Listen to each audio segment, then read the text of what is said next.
Bonjour à toutes, bonjour à tous. Merci et bienvenue au webinaire consacré aux enjeux du numérique responsable. Nous serons aujourd'hui jusqu'à environ 12h45, donc un petit quart d'heure de plus que ce qui était annoncé dans vos agendas. Je m'appelle Clément Chenu, je suis fondateur de Cistera Advisory, expert en économie circulaire. Je serai votre maître de cérémonie avec un agenda chargé et des invités passionnants. On commencera tout d'abord par Arnaud Collomb. Bonjour Arnaud. Bonjour. Arnaud qui est directeur général du groupe All-in, filiale du Crédit Agricole Leasing and Factory, qui va nous faire une introduction justement sur All-in, suivi d'une keynote par Vincent Courboulet. Bonjour Vincent. Bonjour. Vincent qui est enseignant-chercheur en informatique à La Rochelle Université et cofondateur de l'Institut du numérique responsable. Exactement. Suivi d'une table ronde toujours avec Vincent, mais accompagné donc de Gladys Montpia, bonjour, responsable du numérique responsable chez Crédit Agricole SA, et Stéphane Lemaire, bonjour. Bonjour. Qui est directeur informatique chez Capgemini, en charge d'optimiser le cycle de vie des PC et accessoires. La thématique du jour, comment les DSI et acheteurs transforment leurs pratiques. Vaste sujet. On va commencer par All-in avec une introduction. Cher Arnaud, merci de nous recevoir. Je vous en prie, c'est avec plaisir. Pour commencer, est-ce que tu pourrais nous présenter All-in, les services, qu'est-ce que c'est? Quelle valeur vous délivrez à vos clients? Tout à fait. Alors, All-in, c'est une entreprise assez atypique, surtout dans le groupe Crédit Agricole, car c'est une entreprise qui fait la jonction entre le financement et l'industrie. Voilà, donc historiquement, Crédit Agricole Leasing et Factoring, qui est notre maison mère et qui a acheté All-in il y a 3 ans, était un expert de l'économie de l'usage, donc de la location. Et en fait, on a eu très rapidement la conviction qu'il fallait que l'on aille plus loin que la seule économie de l'usage et qu'on y rajoute l'économie circulaire et le reconditionnement de matériel. Donc aujourd'hui, pour vous donner une idée très concrète de ce qu'est All-in, c'est une entreprise qui mixte une centaine de personnes qui sont des experts de l'IT, du financement et de la structuration de projets informatiques, voilà, qui se déplacent dans les entreprises et qui ont une activité commerciale et d'ingénierie. Et puis à côté, vous avez à peu près un peu plus de 100 personnes qui sont dans une usine de reconditionnement, enfin dans 2 sites de reconditionnement dont une principale, et qui sont capables de remettre en état du matériel informatique, qu'il s'agisse de smartphones, de tablettes ou de laptops. Voilà, donc c'est quelque chose d'atypique qui fait vraiment la jonction entre la finance et l'industrie. Et donc, dans cette aventure formidable, il y a une question quand même qui me gratte derrière la tête, c'est pourquoi le Crédit Agricole a fait le choix en fait, de se positionner sur ce segment qui est justement l'IT? Ouais, en fait, c'est vraiment la conjonction de réflexions stratégiques comme beaucoup d'entreprises en ont. La première était une réflexion tout simplement business. Que doit-on faire pour accroître nos services clients et développer plus nos affaires traditionnelles que sont la location, comme je l'évoquais à l'instant. Et donc là, on s'est dit, il faut qu'on aille plus loin, qu'on offre plus de services. Et donc c'est pour ça qu'aujourd'hui, on a une offre de services qui va du financement et de la fourniture de matériel neuf, informatique, jusqu'au recyclage ultime des appareils, et entre-temps, toute une gamme de services, de déploiement, de maintenance, d'entretien, de reconditionnement, de fourniture de matériel reconditionné, etc. Voilà, donc on a la totalité de cette offre, et ça a été fait pour adjoindre de la valeur ajoutée supplémentaire à nos offres de services à destination de nos clients. Donc ça, c'est quelque chose de très business. Et le deuxième élément de réflexion stratégique était une réflexion RSE, où on s'est dit, mais comment peut-on, à l'échelle du groupe Crédit Agricole, être plus vertueux? Parce que le Crédit Agricole a une caractéristique qui est assez particulière, c'est qu'on est le premier employeur privé français, et on est aussi, sur le territoire français, le plus gros consommateur d'IT. Voilà. Et donc, on s'est dit, en termes d'empreinte carbone, on a un levier important en traitant notre IT. Et donc, on s'est doté de moyens pour traiter l'IT du groupe Crédit Agricole de manière beaucoup plus responsable. Et ensuite, donc ça c'est un enjeu personnel, j'ai envie de dire, à l'échelle du groupe, mais ensuite, vous savez, dans l'ADN du Crédit Agricole, il y a un concept très important qui consiste à agir chaque jour dans l'intérêt de nos clients et de la société. Donc en fait, on en a fait un engagement sociétal, et on s'est dit que ce qu'on avait développé pour notre propre intérêt, il fallait qu'on le mette à disposition de nos clients et qu'on accompagne des grands groupes ou des PME qui avaient moins de moyens et qui étaient moins structurés, qu'on les accompagne vers une IT plus vertueuse, et c'est ce à quoi All-in s'attelle aujourd'hui. Et en termes de grands chiffres, j'ai cru voir qu'il y avait jusqu'à 75% d'optimisation, que ce soit sur le plan économique ou écologique. Quels sont les réels gains pour vos clients aujourd'hui quand vous les accompagnez? Le gain, il est triple. Si vous voulez, on propose une création de valeur financière, tout simplement, parce que quand vous achetez un PC reconditionné qui a 3 ou 4 ans, il vous coûtera 75% moins cher que si vous aviez acheté le PC neuf. Donc on propose une économie à nos clients quand ils se dotent de matériel reconditionné. Ensuite, on crée de la valeur écologique, puisque là aussi, un PC reconditionné, c'est 75% d'empreinte carbone en moins, puisqu'on n'a pas fabriqué un nouveau PC pour le faire. Donc, création de valeur financière, création de valeur écologique, et puis, cerise sur le gâteau, on a une création de valeur sociale quand on recourt au service d'All-in, puisqu'All-in, notre usine, a la particularité d'être une entreprise adaptée qui facilite l'accès à l'emploi des personnes en situation de handicap physique, et donc on fait une œuvre sociale quand on recourt au service d'All-in. On se fait du bien à la planète et au portefeuille. Exactement, et à des gens en situation de handicap qu'on est ravis de faire bosser. Épatant. Et puis c'est aussi un cadre réglementaire, puisque la loi AGEC, je crois, impose maintenant dans les achats 20% d'appareils reconditionnés. Tout à fait, depuis quelques années, la loi AGEC impose aux collectivités publiques de se doter de minimum 20% de matériel reconditionné quand ils achètent de l'IT, donc ça commence à faire des effets. Les sanctions n'arriveront qu'au 1er janvier 2026, donc en bon français que nous sommes, tout le monde n'a pas commencé à partir, mais ça commence à venir. Et je ne doute pas qu'à compter de 2026, toutes les centrales d'achat public se tourneront massivement vers nos équipes. On a une équipe dédiée aux collectivités publiques, on est prêt à les accueillir. Et de ce que j'ai pu aussi lire, effectivement, il y a une expansion du site, donc ce qui veut dire que ça marche. Donc qu'est-ce qu'on vous souhaite pour la suite ? Oui, en effet, nous avons décidé de construire une nouvelle usine qui nous permettra de doubler nos capacités. Ce qu'on peut nous souhaiter, c'est tout simplement d'arriver à la faire tourner à plein régime et de lancer d'ici 3 ans la construction d'une 3e usine, elle-même, qui sera 2 fois plus grande que celle que nous faisons en ce moment. Excellent. Merci beaucoup, Arnaud. Merci Clément. Maintenant, place à la keynote. Avec Vincent Courboulet, donc comme je rappelle, cofondateur de l'Institut du numérique responsable, pour nous présenter les grands chiffres, les enjeux, pour qu'on se mette tous à niveau avant d'entrer dans le vif du sujet avec des acteurs qui font le numérique responsable et donc des actions. Merci beaucoup de l'invitation. C'est vrai que le challenge est intéressant. On m'a dit qu'il y a 10 minutes pour parler numérique responsable, grands chiffres et intérêt du reconditionné. Donc effectivement, je vais essayer de relever le défi pour vous parler justement de ce sujet-là en 10 minutes chrono. La première des choses qu'on m'a demandé de faire finalement, c'était de présenter une définition, parce que depuis tout à l'heure on parle de numérique responsable. Je pense que ça vaut quand même le coup de positionner un peu une définition. Alors aujourd'hui, il y a plusieurs définitions, hein. Je veux dire, si vous ouvrez le DICO, vous n'avez pas numérique responsable 2 points. Donc c'est un petit peu une gageure, ou en tous les cas un pari de vous parler de numérique responsable. Déjà, il faut bien avoir en tête que c'est une notion qui est assez récente. Elle est arrivée dans le milieu des années, aux alentours des années 2010-2015, donc c'est une notion qui est assez récente.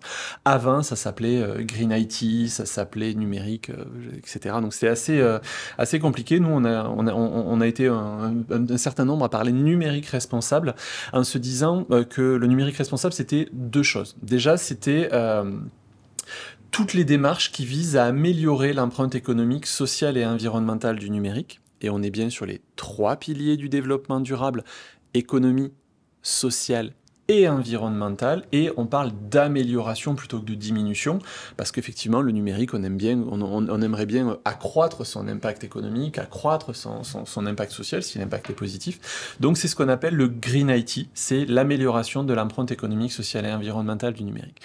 Mais parce que le numérique est un problème, certes, mais parce que c'est aussi une solution, et on vient d'en entendre effectivement que c'est porteur d'emploi, voilà, et bien c'est toutes les démarches qui visent à améliorer les empreintes économiques, sociales et environnementales d'autres procédés grâce au numérique. Et c'est ça qui est intéressant, c'est que le numérique responsable, c'est le Green for IT plus l'IT for Green en bon français.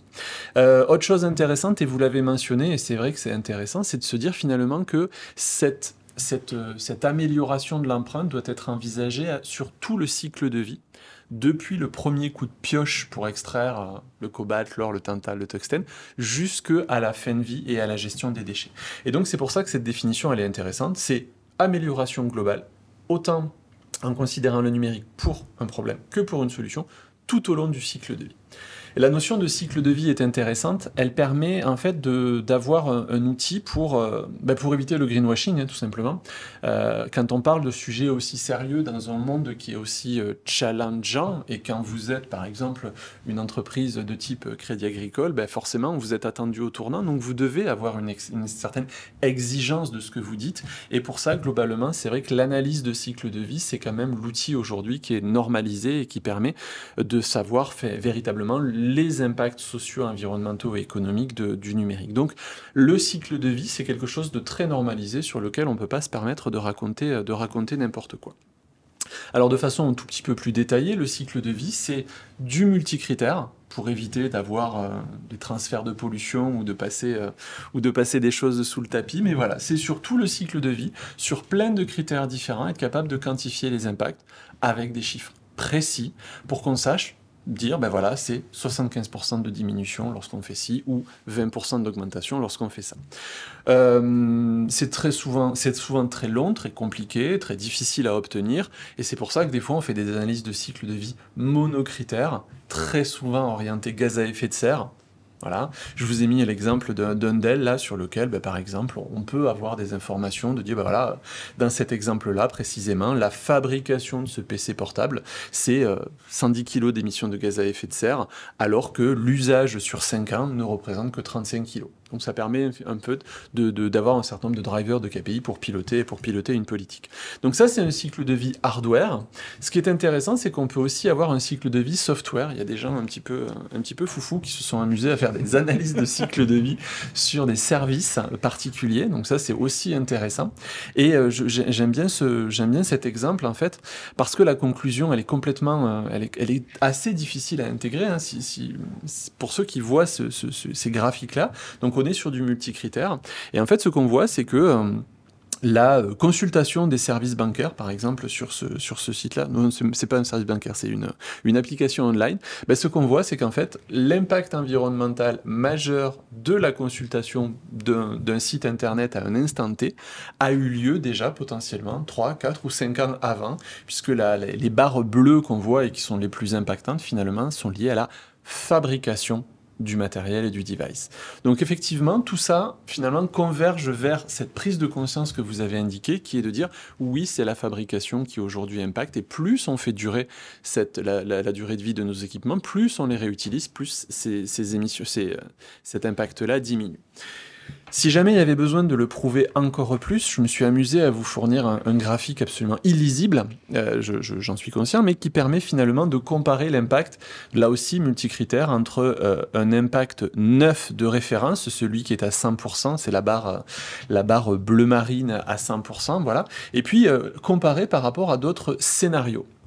Et ce qui est intéressant de voir, j'ai mis volontairement le laptop reconditionné de référence, c'est finalement de voir que la barre bleu clair qui se situe systématiquement à gauche de tous ces blocs, de tous ces histogrammes, finalement, graphiquement, on voit à quel point finalement le laptop reconditionné de référence a un impact multicritère et pas simplement gaz à effet de serre, parce qu'on pourrait se dire, ok, ça, vous cachez la misère, et voilà, mais non, sur énormément de multicritères, en fait, cet impact-là diminue dans des proportions qui tournent autour des 75%, mais qui peut déjà potentiellement être très supérieur sur un certain nombre d'autres critères. Donc voilà le constat finalement qui est là aujourd'hui, c'est que oui, le reconditionné, ça, avant de savoir si ça fonctionne, si ça marche, oui, les impacts sont clairement diminués.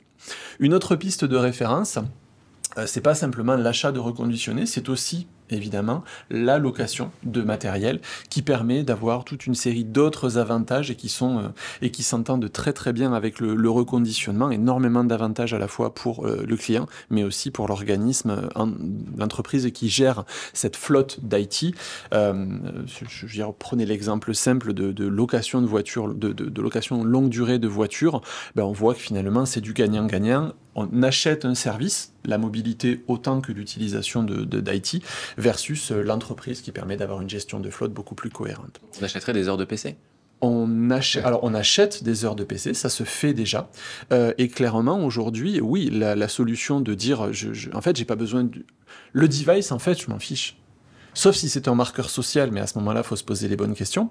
Et ça peut l'être dans les smartphones, etc. Mais aujourd'hui, la seule chose dont on a besoin, c'est d'avoir un équipement pour travailler. Donc c'est juste ça qu'on a envie d'avoir. Et effectivement, une flotte gérée, reconditionnée, durable, dans lequel on n'aurait pas la gestion de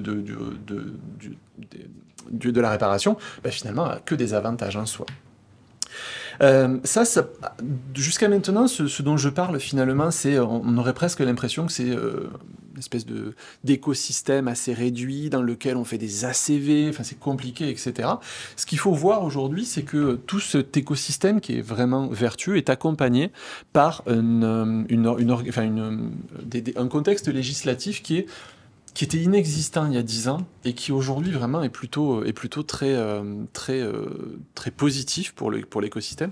Tout à l'heure, vous parliez de la loi AGEC, anti-gaspillage pour une économie circulaire, qui est effectivement, il y a 5 ans déjà, une des premières lois à avoir poussé l'utilisation de reconditionnés dans les collectivités, par exemple. Mais ces lois aujourd'hui finalement se complètent d'une année sur l'autre par d'autres lois à un niveau national, mais beaucoup plus intéressant quand on a des acteurs comme ce qu'on a autour de la table aujourd'hui, par aussi des législations internationales. Je me suis permis de mettre quelques lois, enfin les lois les plus importantes, à la fois des lois françaises et puis des lois européennes. Alors évidemment, cette fameuse loi AGEC, qui a initié par exemple l'indice de réparabilité, alors on verra si c'est utile ou pas dans la catégorie d'achat, qui était de dire, bah oui, on va mettre un score de réparabilité, qui aujourd'hui est en train d'être remplacé par un score de durabilité.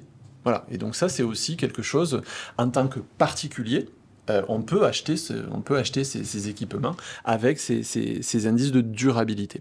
Donc ça, c'est quelque chose qui a été poussé par la loi, donc comme quoi des fois la loi, ça peut être utile, hein, autour de l'indice de réparabilité, de l'interdiction de détruire des invendus et aussi la promotion du réemploi. On est passé après avec la loi REEN, réduction de l'empreinte environnementale du numérique, qui veut bien dire ce qu'elle veut dire. C'est la première loi au monde à prendre en compte cet impact environnemental, le code de la commande publique évidemment, et puis des directives au niveau européen qui sont assez intéressantes et plus récentes. La directive éco-conception qui inclut depuis l'année dernière des exigences de réparabilité, alors néologisme, de démontabilité pour favoriser le reconditionné, et ça clairement ça favorise votre business, c'est-à-dire que l'Union européenne se met en ordre de marche pour dire, vous fabricants, débrouillez-vous pour faciliter le travail des reconditionneurs, et ça c'est quand même quelque chose d'intéressant. La directive au droit à la réparation, ça aussi c'est quelque chose de très intéressant et de très important. On arrête de faire de la mono-utilisation. Et puis le règlement ESPR qui va arriver bientôt sur le passeport numérique des produits, parce qu'à un moment donné, avoir de la traçabilité pour des produits qu'on répare ou qu'on reconditionne, c'est aussi fondamental. Donc l'accompagnement législatif aujourd'hui, on ne peut pas dire qu'il n'existe pas et qu'il est même en train de se renforcer. Je finirai évidemment par une conclusion, ce qui est quand même assez brillant en soi, je vous l'accorde, sur le fait qu'il y a des grands chiffres clés. Aujourd'hui, il y a des guides qui sortent sur... ça y est, on a des chiffres, on a des études très sérieuses, faites par des gens très compétents, sur, par exemple, l'évaluation de l'impact environnemental des produits reconditionnés. Voilà, aujourd'hui, on sait. On ne peut pas dire on pense que, mais on peut dire on sait. Avec des chiffres qui sortent sur les extractions de matières évitées, les diminutions des émissions de gaz à effet de serre, la baisse des déchets électroniques. Donc tout ça aujourd'hui en fait peut et doit faire de la solution du reconditionné à la fois une solution économique viable, une solution écologique pertinente et une solution sociale à la fois pour ceux qui participent au reconditionnement, mais aussi pour ceux qui veulent participer au mouvement en s'intégrant dans une dynamique, en disant moi finalement le neuf, j'ai pas besoin de cette valorisation du neuf, d'avoir le dernier modèle, mais je suis très fier d'avoir et de participer au mouvement en ayant moi-même du reconditionné. Et du reconditionné, ça peut être les vêtements, ça peut être les voitures, et aujourd'hui, ça doit être aussi le numérique. Voilà un peu cette espèce de keynote en 10 minutes, j'espère avoir fait un tour et avoir éclairé le débat. Et puis dans les temps. Et tu restes avec nous en plus pour la table ronde qui suit. Absolument. Donc, merci pour cet éclairage. Maintenant, donc, comme je disais, place à la table ronde. Je rappelle la thématique DSI et acheteurs. Comment transforment-ils leurs pratiques? Pour cela, on va essayer de vous guider aujourd'hui sur comment les gens qui sont autour de la table aujourd'hui l'ont mis en place dans leurs organisations respectives. En quoi c'est un levier de performance et puis comment on appréhende ça dans l'avenir. Je vais commencer par toi, Gladys. Allons-y. Comprendre vraiment donc, quelle est la place du numérique responsable dans la stratégie RSE groupe chez CASA et comment elle s'est traduite concrètement avec des actions dans l'organisation au quotidien. T'as pas qu'une question en fait. Ah oui, oui. C'est plusieurs questions en une. Pour remettre un peu de contexte, le numérique responsable fait partie intégrante du projet sociétal qui est porté par la direction de l'engagement sociétal sur ses volants environnementaux et sociétaux. Donc une fois qu'on a dit ça, on a l'impression que c'est simple, pas du tout. Donc ce qui s'est passé, c'est que en 2021, l'informatique du groupe s'est dotée d'un programme global qui embarque 11 thématiques et le numérique responsable en faisait partie parce qu'on avait des dirigeants qui avaient la conviction qu'il fallait que l'on travaille sur cet axe-là. Donc en 2022, on lance le sous-programme avec un ensemble de collaborateurs qu'on appelle nos éclaireurs et on se lance dans l'aventure. Je vais pas vous faire tout ce que l'on a fait, on a fait beaucoup de choses, mais si on se concentre sur la partie poste de travail, étant ancienne des achats, eh ben on a travaillé avec eux puisque c'est le plus gros de notre impact. Donc tout ça, ça a été tout un ensemble de travaux avec des collaborateurs et une logique en fait de travail collectif. Pluridisciplinaire, donc on avait des gens des achats naturellement, de la partie IT, de la RSE et du numérique responsable, et l'idée c'était de construire tout un ensemble de ressources, de la sensibilisation, mais vraiment avec un double regard, achat IT responsable, numérique responsable, pour embarquer à la fois l'IT et à la fois également les achats, de retravailler nos grilles d'évaluation, notamment dans le cadre de nos appels d'offres, de revoir aussi la pondération, donc dans certains cas on pousse jusqu'à 30%. Ça a été le cas sur l'appel d'offres poste de travail sur lequel Oline a participé.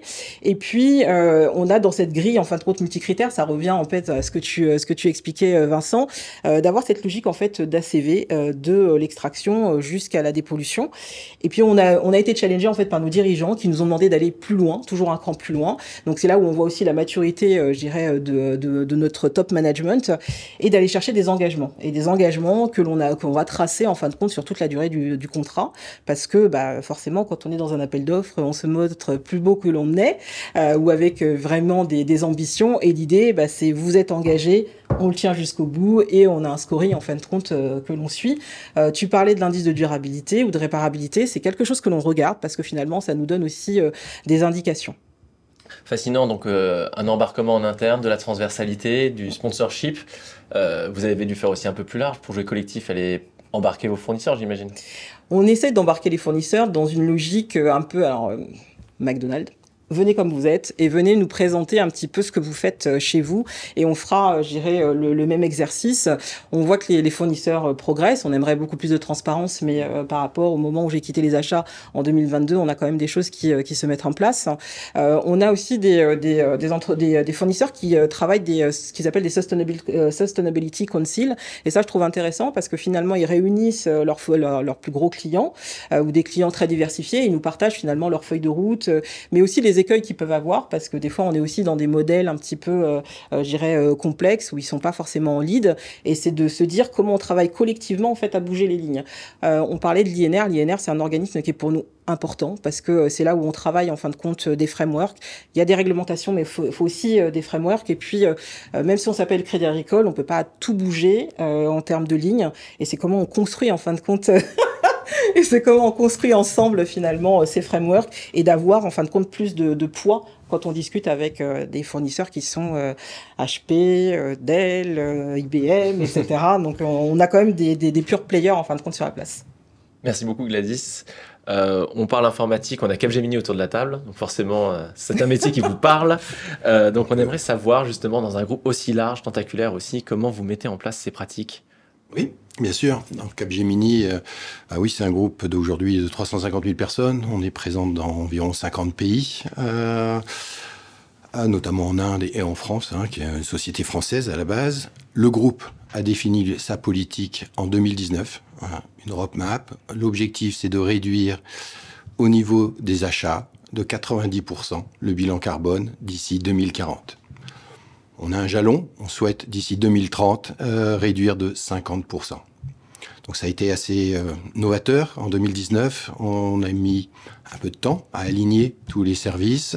En même temps, le groupe a eu une croissance très forte, puisqu'on était 219 000. On est passé, en 2019, on est passé, aujourd'hui on a environ 250 000. Donc pendant quelques années, en fait, on on va dire qu'on a absorbé en même temps la croissance, mais on n'a pas réussi réellement à réduire ce bilan carbone. L'année dernière, pour la première fois, on est arrivé en dessous de la baseline de 2019. Donc on est sur notre trajectoire pour atteindre le premier jalon de 2030, de réduire. Évidemment, on travaille avec nos partenaires pour le faire. C'est pas quelque chose que Capgemini peut faire tout seul. On a besoin des grands fournisseurs. Nous, on n'extrait pas de matières premières, mais on achète des ordinateurs. Donc il y aura toute cette partie-là importante pour nous à regarder, acheter les mieux pour ça. Au niveau justement de l'informatique, informatique interne, ça s'est décliné en 2022. On a commencé réellement à intégrer toutes ces critères dans nos choix, et spécialement avec les acheteurs, c'est important. Avant, on achetait un produit, c'est facile, il faut une certaine performance pour un certain prix. Maintenant, en même temps, on veut savoir le bilan carbone, on veut savoir si on va pouvoir mieux le réparer, quelle va être sa durée de vie. Donc c'est quelque chose qui est associé à tous nos achats. Avec des fournisseurs qui sont essentiellement américains, j'imagine, et un déploiement en région. Comment ça s'orchestre ? Tout à fait. Donc, les contrats qu'on a avec nos grands fournisseurs, que ce soit, c'est les grands acteurs du marché, HP, Dell, Lenovo, c'est pour l'ensemble de nos PC, c'est quelque chose d'assez classique. Derrière, on est organisé en grandes régions. Chacun travaille à son niveau, mais c'est des contrats globaux. Au niveau de l'informatique, il n'y a pas que les PC. On a travaillé sur les data centers, et spécialement sur leur efficacité énergétique, c'est très important sur la partie le cloud, sur nos applications, parce que nos applications, effectivement, elles consomment. C'est bien d'avoir des grandes applications, groupe, c'est obligatoire pour nous, mais on cherche aussi à optimiser leur usage. Moi, au niveau de la gestion des PC, ça commence par l'achat. Donc, quand on reçoit les PC, ça change tous les ans. Donc, quand on reçoit les nouveaux PC, on regarde évidemment leur performance, on regarde leur nouveau bilan carbone qui s'améliore d'année en année. Donc, on est sur une bonne trajectoire. Et derrière, on va faire le choix de nos matériels pour qu'on puisse les utiliser plus longtemps. Je retiens que c'est un levier d'optimisation au final, c'est ce qui est absolument passionnant et on détaillera ça aussi tout à l'heure sur les leviers de performance, sur les business models. Je m'oriente maintenant vers Vincent qui a une autre casquette. Il a aussi accompagné la mise en place donc, du numérique responsable dans l'organisation des Jeux Olympiques et Paralympiques. Donc un espace temporel qui est vraiment différent puisqu'on n'est pas du tout sur le long terme. Donc comment on fait pour mettre en place dès l'amont et quand on pense aux Jeux Olympiques, on pense à l'héritage. Donc comment on fait pour intégrer le numérique responsable vis-à-vis de l'héritage des Jeux Olympiques ? Ouais, effectivement. Déjà, la première des choses, c'est côté JOP, Jeux Olympiques et Paralympiques, de réaliser que le numérique a un impact, parce que ça, c'était pas du tout inscrit dans la roadmap des JOP quand ils ont déposé leur dossier. Et il a fallu des éclaireurs, j'aime beaucoup l'idée, l'image, des éclaireurs. C'est vrai, il n'y a pas de copyright, c'est bon, je prends. Des éclaireurs dans les équipes des JOP qui se sont dit, non mais attends, on peut pas vouloir essayer d'améliorer l'empreinte des JOP sans prendre en compte le numérique, avec des décideurs qui voyaient pas du tout où était le problème. Parce qu'aujourd'hui, effectivement, les Jeux Olympiques et Paralympiques sans numérique, ça n'existe pas. Le streaming, les sponsors, enfin, je veux dire, voilà. Donc, il a fallu déjà cette prise de conscience-là qui est fondamentale dans l'acceptation de l'intégration du numérique responsable dans les modèles. Tout à l'heure, tu parlais de l'appropriation des leaders. Elle est fondamentale. Et une fois qu'on a ce go des décideurs, on fait quoi ? Et on fait quoi dans 3 ans ? On ne peut pas se lancer dans des choses qui sont à très long terme, etc. Donc là, il a fallu effectivement se poser la question, se mettre autour de la table, avec des équipes qui sont majoritairement constituées de sous-traitants, et avec un unique objectif, c'est de maintenir les délais pour délivrer les JO. Donc il a fallu se mettre autour de la table. Et effectivement, l'achat est un des premiers leviers de réduction de l'impact environnemental. Je mets l'accessibilité à côté parce qu'elle était traitée dans une autre groupe, mais effectivement, on s'est posé la question de l'achat. Et donc, quand on a vu les chiffres, on a été nombreux à dire non, l'achat ne doit pas être la priorité. Et donc c'est pour ça que, à part quelques éléments incontournables liés aux sponsors, 75 à 80% des équipements numériques liés au JOP de Paris 2024 ont été loués. Voilà. Et donc ça, c'était la première des choses qui a eu le plus grand effet, c'était effectivement cette location. Et donc, le numérique, c'est 7% de l'empreinte carbone, Oui. c'est ça, global? Donc, ça a été un enjeu fort d'embarquer des fournisseurs qui ont été fédérés autour de cette initiative dès l'amont. Ouais. Donc, ça, c'est un levier formidable.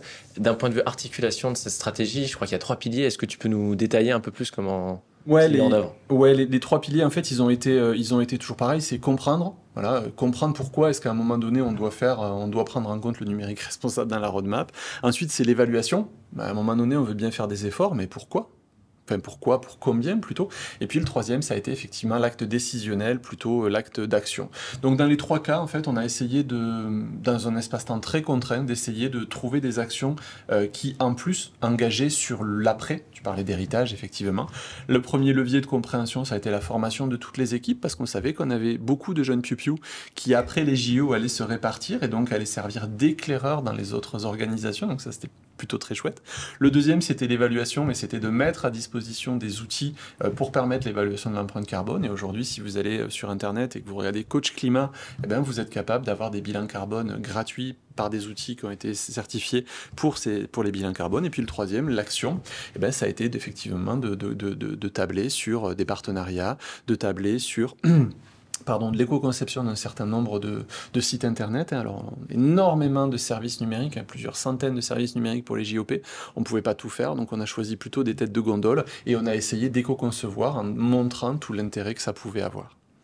Alors, on a vu qu'effectivement, c'est mis en place sous 3 cas différents et que, visiblement, ça fonctionne.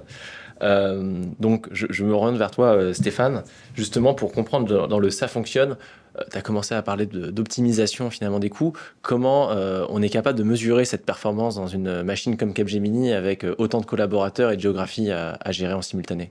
Oui, alors on enregistre effectivement, on a besoin d'un cap 2040, 2030, mais concrètement, on a des réunions au moins trimestrielles pour montrer les avancements, savoir où on en est pour faire ça. On publie, donc sur Internet, on a notre document d'enregistrement universel où on montre toutes les accomplissements de l'année précédente.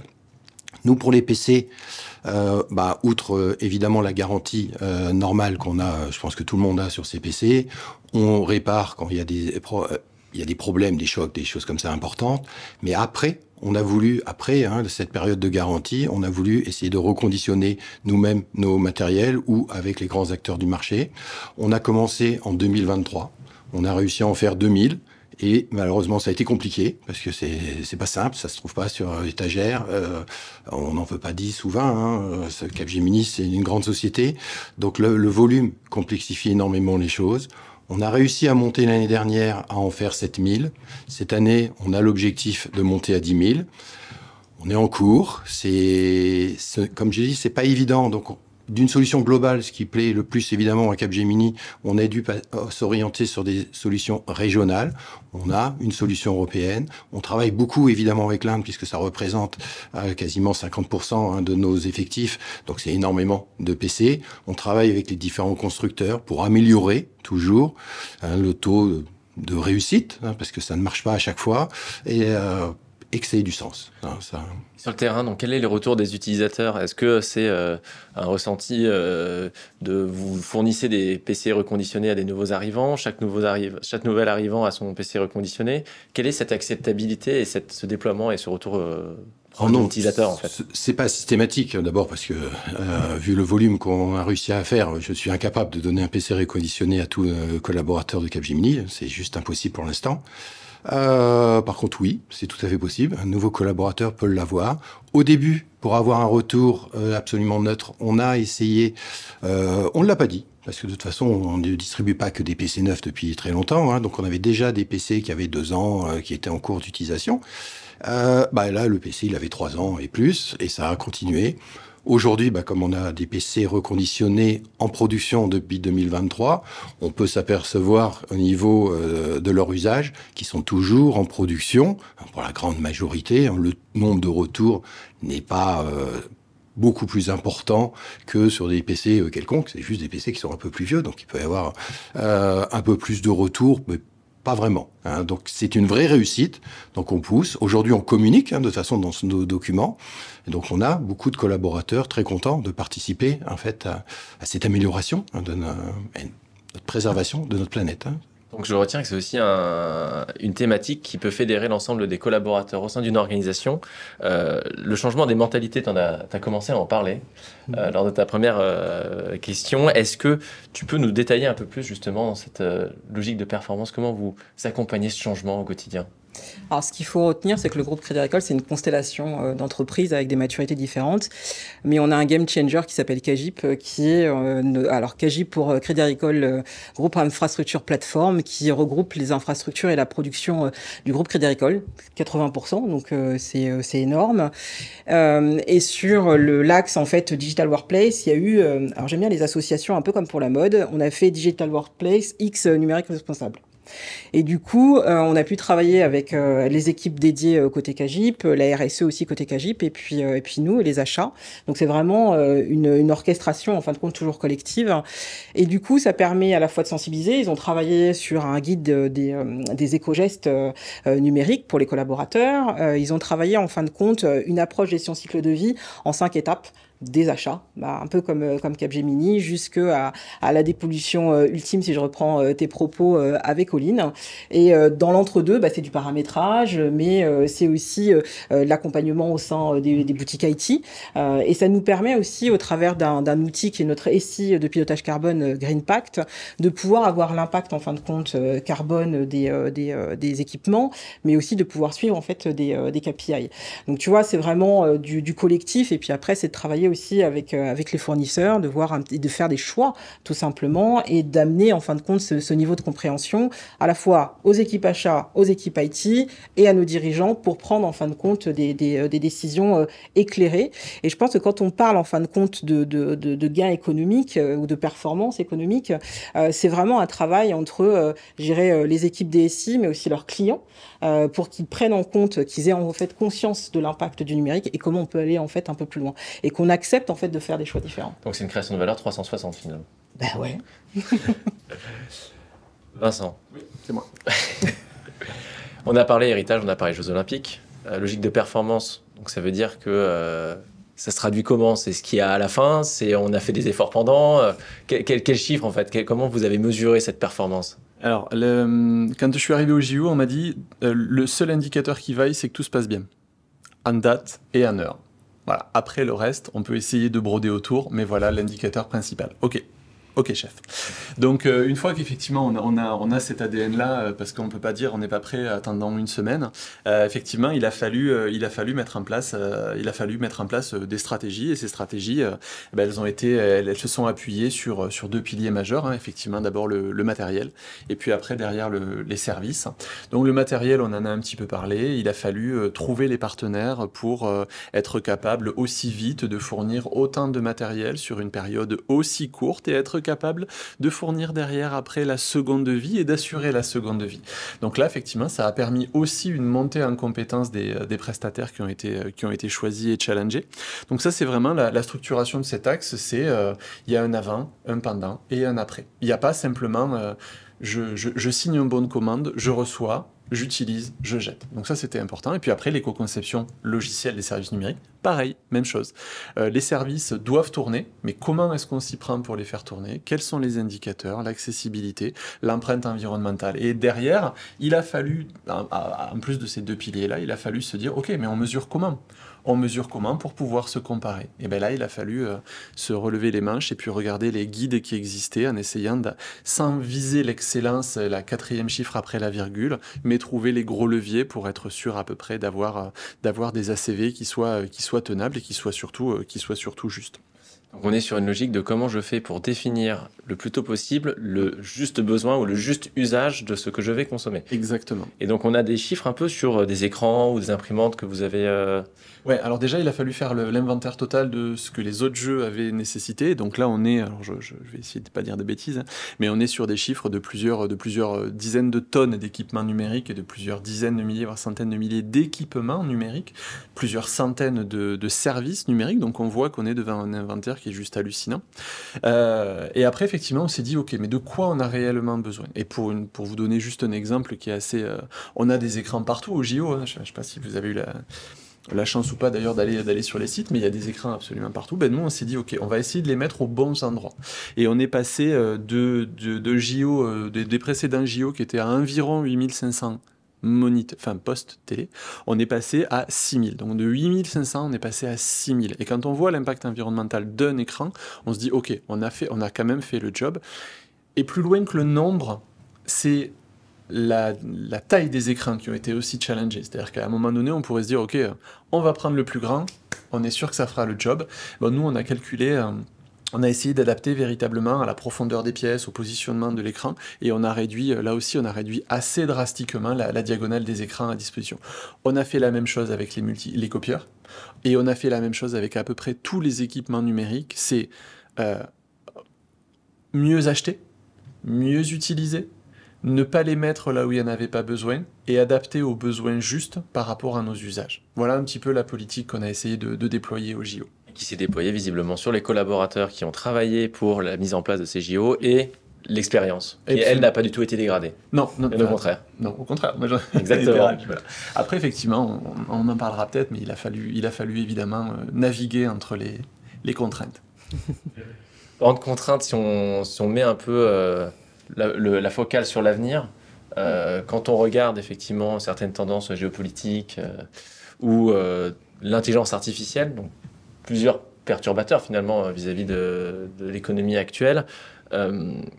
Juste pour comprendre en quoi ça a été justement, si on continue avec toi Vincent, cet espace-là il est contraignant. Il y a les JO, il y a le CIO, il y a toute une organisation. Comment on fait pour naviguer en fait dans un monde où on a des vulnérabilités qui sont plurielles et qui sont...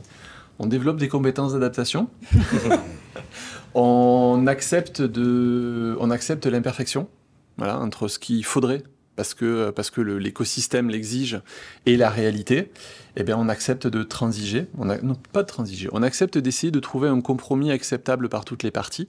Mais effectivement, quand vous voulez faire du numérique responsable au JOP de Paris 2024 et que vous avez comme principal sponsor du CIO embarqué dans la corbeille de mariée des opérateurs dont on sait que l'environnement n'est pas leur première priorité, bah effectivement, il faut savoir ce sur quoi on a le main et ce sur quoi on ne l'a pas. Et ça, c'est aussi un concept plutôt fort de résilience. Hein. Je pense que ça parle à tout le monde, entre nos valeurs, nos objectifs, entre ce qu'on sait qu'on devrait faire et ce qu'on sait qu'on ne peut pas faire et ce qu'on peut essayer de faire. Ben voilà, c'est ça aujourd'hui, finalement, ce qui est intéressant. C'est dans un marché contraint, on en parlait tout à l'heure, que ce soit pour, je sais pas moi, la voiture électrique, pour les achats, pour le tourisme, etc. Ben, on sait qu'on ne peut pas être radical tout de suite. Voilà. Et on sait qu'on doit accompagner. Et c'est ça qui est intéressant, c'est de montrer, parce qu'on est CAPG, parce qu'on est Crédit Agricole, parce qu'on est les JO, on doit avoir aussi on doit assumer un certain rôle et de dire que certaines choses sont possibles. Et c'est ça qui est intéressant, c'est qu'on sait qu'on n'est pas parfait, mais fait vaut mieux que parfait. Donc à un moment donné, les petits bouts qu'on a gagnés et qu'on a réussi à faire intégrer, par exemple, dans le cadre du CIO, ben on sait que ça c'est fait. Et on a montré que c'était faisable et que c'était plutôt positif. Et si on change de casquette et qu'on est cofondateur donc, de l'Institut du numérique responsable, on est plutôt optimiste, on dit que ça va se dérouler comment l'avenir? Alors si on est factuel, entre l'IA, la géopolitique, les tensions de l'eau, les tensions des ressources, etc., on peut quand même se poser beaucoup de questions. Mais se poser des questions et être réaliste n'empêche pas à un moment donné le fait de se dire qu'on accepte de mener un certain nombre de combats. Aujourd'hui, clairement, on sait qu'on ne peut pas tous les mener. On sait qu'on ne pourra pas... Voilà. Mais voilà, il y a des combats qui... On est nombreux, hein. On est nombreux à vouloir faire changer le monde. Il faut que chacun prenne son combat, réalise qu'il n'est pas seul, s'appuyer sur des opportunités comme les JOP, s'appuyer sur des partenaires comme All-in, voilà, et de dire à un moment donné, ok, c'est quoi mes leviers? Quels sont ceux sur lesquels j'ai la main, et eux je les active, parce que si on passe notre temps à se plaindre de ce qui se passe dans le monde alors qu'on n'a pas les clés ou on n'a pas les moyens de levier, clairement les journées sont longues. Donc il vaut mieux essayer d'agir là où on a un semblant de marge de manœuvre, parce qu'être acteur c'est toujours mieux qu'être spectateur. Et donc chez Crédit Agricole, on voit que la marche elle est lancée, elle est bien lancée, on a commencé à transformer les mentalités. Quand on voit justement ces événements qui viennent nous percuter, comment on réagit, comment on les appréhende? Je dirais que l'aventure, elle ne fait que commencer déjà. Après, même si ça fait pas tout, on a mis, et je crois que c'était la principale, entre guillemets, exigence que j'avais faite à mes dirigeants, c'était d'avoir une comitologie. Parce que c'était de pouvoir faire l'ascenseur entre les entités, les collaborateurs et le top management et inversement. Et donc, on a un comité stratégique numérique responsable auquel siègent des DG, des DSI, la direction de l'engagement sociétal, les achats. Et ça nous permet finalement, dans cet espace, de pouvoir partager des éléments de veille, de pouvoir leur remonter aussi ce que l'on sent sur le marché dans les échanges et dans les différents espaces dans lesquels nous participons. Et puis, le numérique responsable, en fait, pour le groupe Crédit Agricole, c'est 6 domaines. Donc, on parle d'environnement et de sobriété, mais on va parler de souveraineté numérique, de numérique de confiance.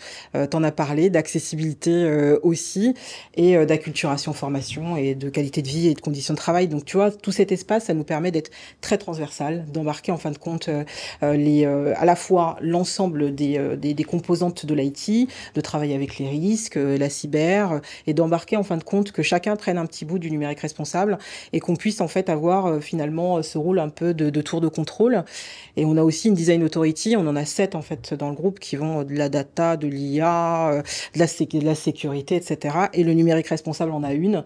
Donc ça nous permet en fin de compte de poser un cadre normatif, mais aussi toutes les règles et ressources, mais ça nous permet aussi de nous semer. Tu vois, c'est comme le pissenlit, et que chacun prenne un bout du numérique responsable dans sa tower, et du coup, c'est comme ça qu'on va pouvoir, en fin de compte, avancer. Un peu comme une ruche, en fait, finalement. Ouais, c'est pas mal, ça, ouais. Ouais. J'aime bien, oui, oui. C'est une ruche, et donc on va assez vite, on va assez fort, on va assez loin. Comment ça... Si je reprends quelques... Plus vite, plus fort, plus loin. Ouais. Écoute, on essaye, mais en tout cas, on va continuer puisque le programme IT 2025 se termine cette année. On est déjà en train de travailler sur l'après. On a beaucoup parlé de numérique responsable. On va garder, bien évidemment, mais on va parler aussi de responsabilité numérique d'entreprise parce que finalement, ça va nous permettre d'embarquer l'ensemble, je dirais, des collaborateurs, mais aussi des différentes lignes métiers, des entités, pour que chacun se l'approprie et que ce soit pas quelque chose qui soit juste, en fin de compte, à l'IT. Et ça va nous obliger aussi à aller vers nos clients et parler en fait un même langage. Parce que si on veut aller plus loin, plus fort et plus vite, on a besoin d'eux. L'IT pourra pas tout porter. Très clair. Et je pense, si je peux me permettre de rajouter quelque chose, je pense que ce qui est important, c'est que la transition écologique est engagée. Elle est engagée, elle ne s'arrêtera pas. Par contre, il y aura des moments d'accélération et des moments de ralentissement. Et c'est ça qu'il va falloir que l'on gère. On va avoir des moments d'accélération avec des ruptures technologiques, des avancées fortes. On parlait d'automobile tout à l'heure. Sur l'automobile, dès qu'on aura des batteries qui feront réellement 500 km d'autoroute, il y aura une vraie bascule. Voilà, donc il y aura des moments d'accélération et puis malheureusement, il y aura des moments de ralentissement quand on a des tensions géopolitiques à droite à gauche, quand on a des problématiques budgétaires qui font que les aides ou les programmes de subvention sont ralentis, ça peut poser problème. Mais j'ai envie de dire, c'est pas grave. Ce qui est important, c'est d'avoir des convictions. Et nous, pour le coup, au Crédit Agricole, et je ne doute pas que ce soit la même chose chez Cap, on est un groupe de conviction. On n'agit pas parce qu'il y a une réglementation, on n'agit pas pour faire bien sur la photo, on agit parce qu'on est convaincu. Donc, qu'il y ait des accélérations ou qu'il y ait des ralentissements, l'objectif, c'est que nous, on soit au rendez-vous et qu'on suive les objectifs qu'on s'est fixés. C'est uniquement ça. Pour être au rendez-vous. Comment on avance, du coup, chez Capgemini, un monde pluriel, avec toutes ces complexités, justement, géographiques, on en a parlé. Comment on perçoit cet avenir ? Positif, d'abord. Effectivement, il y a des contraintes, on ne va pas le cacher. Tous les ans, le groupe évalue les risques à tous les niveaux pour être capable d'adapter Capgemini à mieux y répondre pour demain. C'est normal, je pense que toutes les entreprises font ça aujourd'hui. Donc aujourd'hui, oui, le mouvement est vraiment lancé. À l'origine, c'est vraiment une volonté politique du groupe. Donc on avait vraiment une sorte de top-down quelque part où c'est eux qui poussaient. Évidemment, ça s'est structuré à tous les niveaux. Et aujourd'hui, c'est beaucoup plus équilibré. Parce qu'on s'aperçoit qu'il y a des acteurs en local, à tous les niveaux, dans toutes les équipes, qui finalement contribuent, apportent de nouvelles idées et on consolide l'ensemble. Donc oui, on est peut-être, comme il a dit, au début encore, c'est pas si ancien que ça. Donc ça se structure de partout et on avance sereinement sur le sujet. Capgemini, qui est un groupe technologique, le positionnement vis-à-vis de l'intelligence artificielle pour ses collaborateurs, comment on essaie de l'appréhender, ce sujet-là ? Vis-à-vis des PC, je parlais. Oui, alors il y a plusieurs niveaux. Donc, au niveau des PC, c'est des composants techniques nouveaux qu'on n'a pas dans les anciens. Donc il y aura évidemment une évolution des matériaux qui vont se faire petit à petit. Aujourd'hui, c'est pas une révolution de dire qu'un ancien PC ne peut pas fonctionner. Il y a une partie software qui aussi va s'améliorer d'année en année.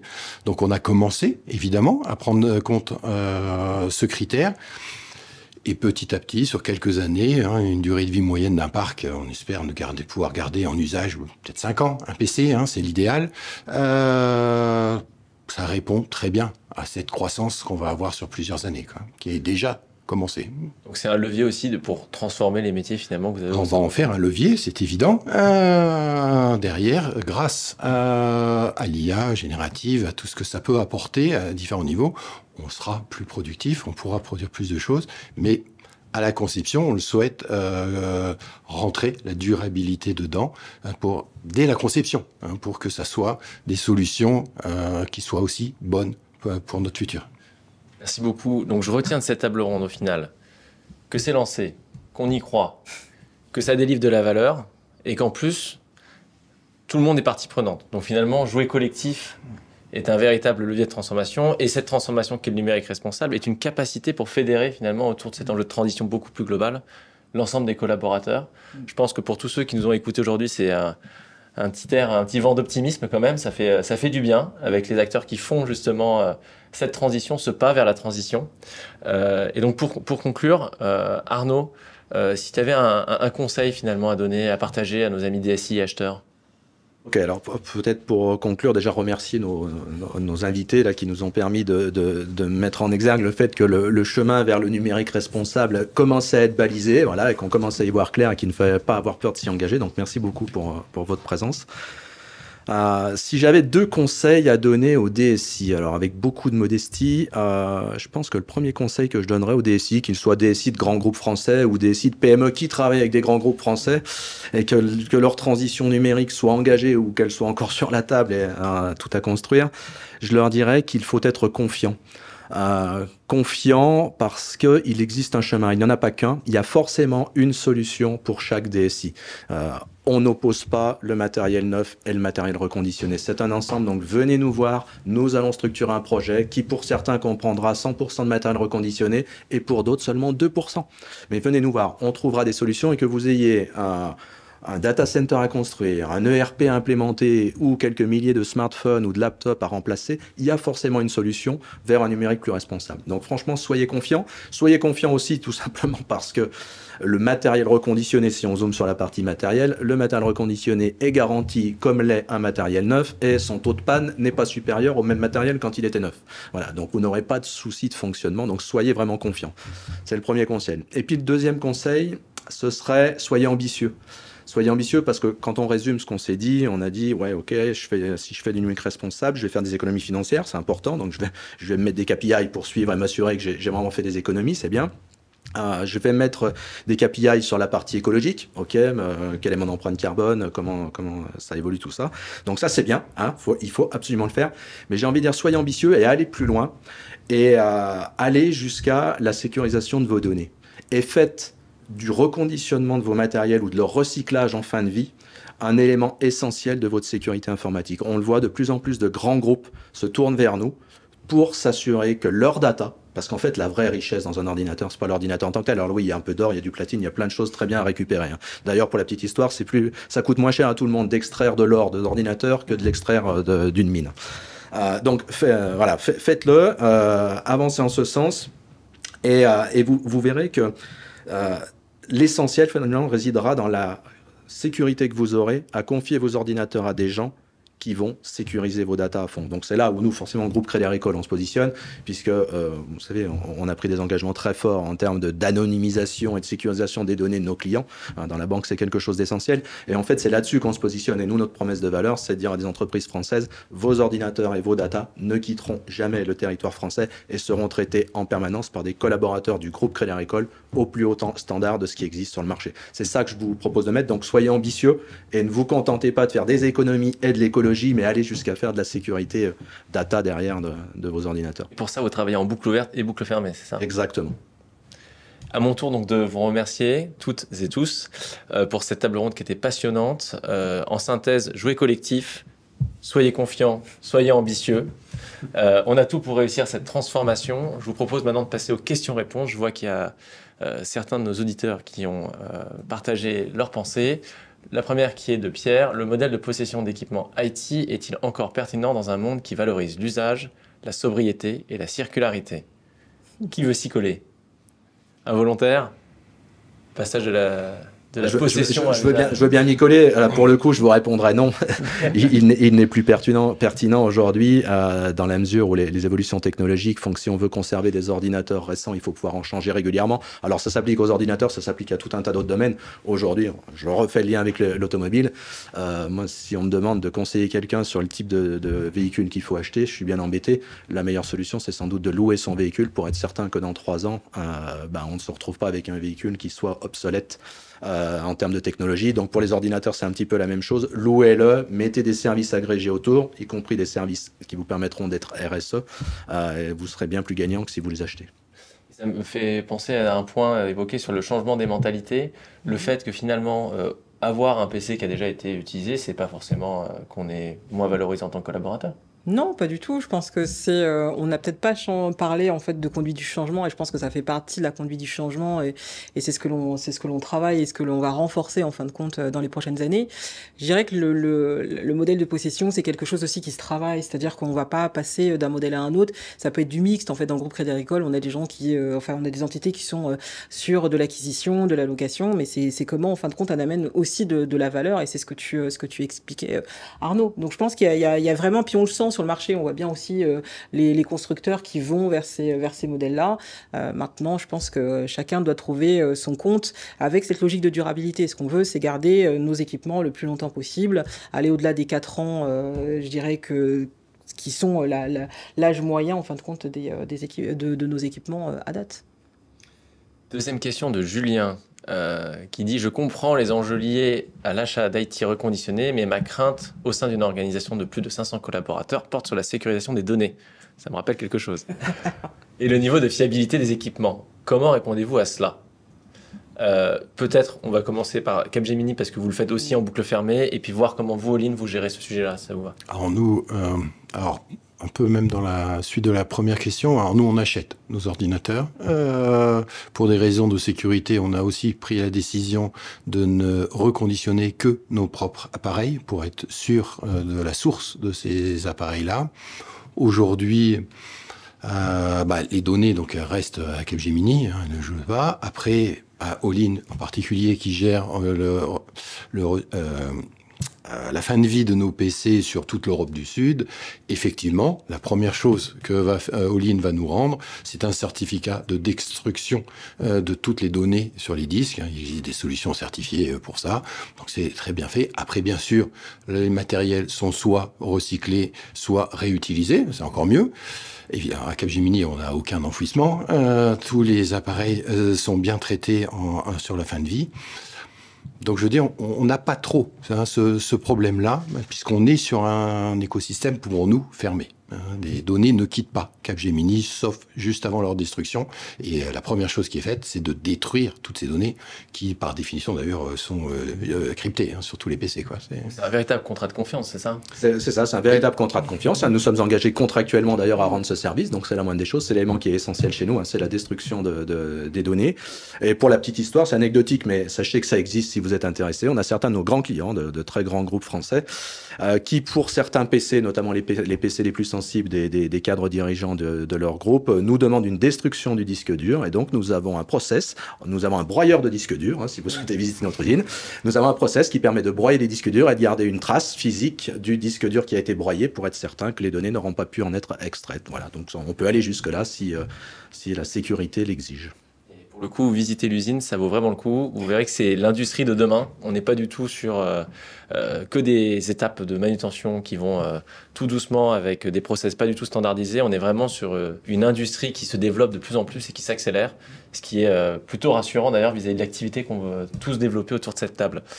Une dernière question que je vois, évidemment, les Jeux Olympiques et Paralympiques ont suscité un engagement. A-t-on une estimation de l'impact si on avait acheté du matériel informatique au lieu de le louer pour les Jeux Olympiques et Paralympiques? Alors, les chiffres ne sont pas encore complètement été publiés, consolidés, mais j'estime que sur les 70 ou 80% d'équipements qui ont été loués, on peut considérer qu'ils avaient été achetés. On aurait rajouté 75 à 80% d'empreintes carbone. Alors après, c'est intéressant, c'est de savoir en fait dans quelle comptabilité carbone on se place. Est-ce que on prend en compte par exemple que le mois où le numérique a été utilisé au JO? Est-ce que on considère, voilà, donc il y a aussi un jeu comptable carbone qui est intéressant, mais de façon très pratico-pratique, on estime que on est sur évidemment plusieurs dizaines de tonnes d'émissions carbone évitées, les chiffres étant bientôt publiés normalement.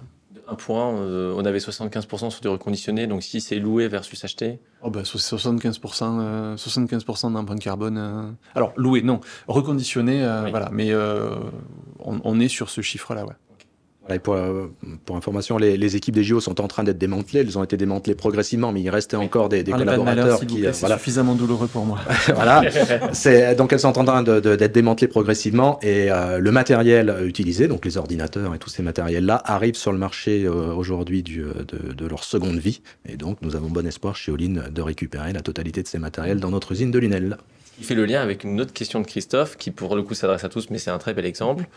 Travaillez-vous avec des associations pour ce qui est difficilement réutilisable, revalorisable, etc. ou des matériels qui en fait, il y a une telle demande qu'il n'y a pas forcément toujours des repreneurs immédiatement, ou est-ce que vous accompagnez des associations justement dans leur développement? Je pense qu'il y a plusieurs niveaux de réponse parce que un des derniers appels d'offres que j'avais fait aux achats, c'était justement sur les entreprises en fin de compte de reconditionnement et on avait un certain nombre d'exigences. Donc je me suis retrouvée dans tout ce qui a été dit sur la question précédente.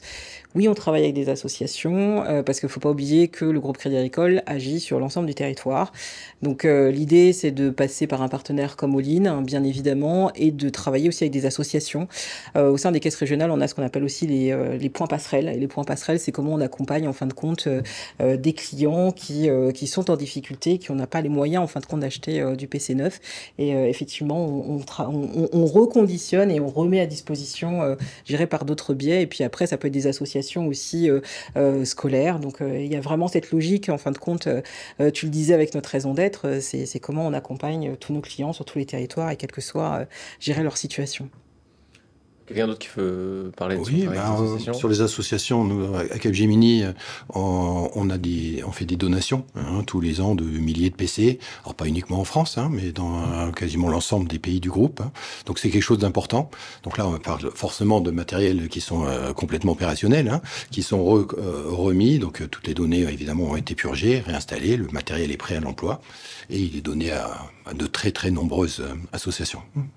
Alors, dernière question, je vois que le temps tourne, mais celle-ci, elle remet un peu de technicité. Peut-être qu'on n'y a pas complètement répondu lors de la table ronde, mais ça vaut le coup de voir la différence entre un monde où on fait du circulaire et pas de circulaire. Quelle est la durée de vie d'un PC avant qu'il soit mis en recyclage? Donc, cette question, il peut être intéressant de l'aborder avec, avant qu'on fasse l'ensemble de ces services associés au numérique responsable, et en fait les gains finalement en termes de durée de vie sur un PC classique. Peut-être pour vous. Bah, écoute, quand on a... Alors ça, c'est plutôt... et j'espère que mes collègues m'en voudront pas de côté CAGIP de faire des erreurs, mais quand il y a eu le lancement de ce programme Digital Workplace et numérique responsable, ils ont fait, en fin de compte, même pas des estimés, puisqu'on le suit, en fin de compte, dans notre CMDB. La durée de vie, c'était moyen un peu plus de 4 ans. Et l'idée, c'était de pousser, en fin de compte, un cran plus loin, d'aller à 5 ans.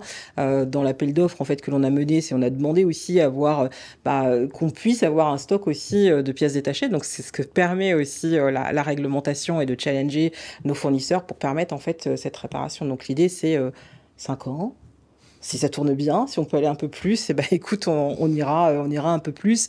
Et ça s'accompagne aussi, je dirais, à la fois au niveau des équipes techniques, nos boutiques IT, mais aussi nos collaborateurs. Mais c'est un changement de mindset qu'on sent aussi dans la société. Donc, je pense qu'on est plus enclin à aller vers du reconditionné, je dirais, en 2025 que si tu te rebasculais avant le Covid, par exemple. Et si on bascule de l'autre côté, qu'on est all-in et qu'on reçoit justement ces PC, l'âge moyen, en fait, on se rend compte que c'est des PC relativement récents, ça dépend des clients que vous avez, des usages, comment ça? Ouais, en fait, nous, All-in, on a vocation en fait à casser les silos qui existent entre les différents marchés, le marché des professionnels, des entreprises, des particuliers, et les silos géographiques selon les zones géographiques mondiales. Donc on croise tout ça, et un ordinateur qui peut ne plus remplir son office auprès d'une grande entreprise française peut tout à fait satisfaire un particulier à l'autre bout du monde. Donc c'est ça qu'on essaie de faire converger, et de manière globale et générale, on a tendance à dire qu'il faut compter entre 8 et 10 ans maximum pour la durée de vie complète d'un PC avant qu'il reparte en recyclage, si et seulement si il a été reconditionné